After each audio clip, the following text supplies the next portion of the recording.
been exactly 1 year since the devastating 7.1 earthquake that shook central Mexico on September 19, 2017.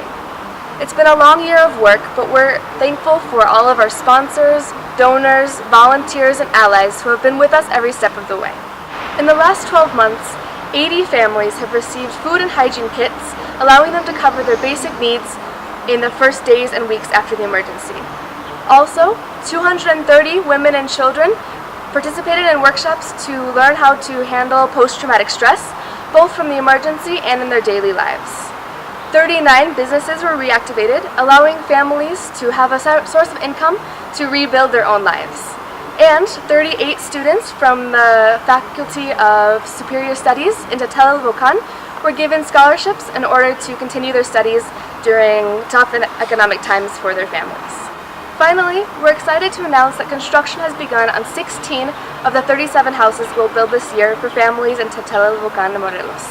We're prioritizing the families with the most vulnerabilities, such as single moms, those with disabilities, and the elderly. These last 12 months have not been without difficulty. The roads in Tetela del Volcán, Morelos are extremely narrow, making it difficult for construction materials to reach the homes. Also, the rainy season has begun, making it difficult to work with mud and dirt.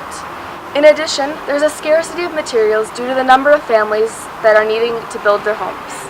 The future of our accompaniment in Tetela is full of hope.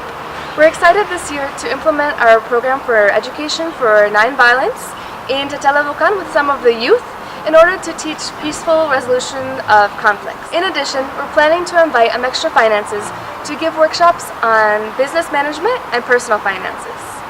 Finally, we want to thank the more than 120 volunteers who have provided more than 2,500 hours of service in reconstructions of homes in Tetela del Volcán.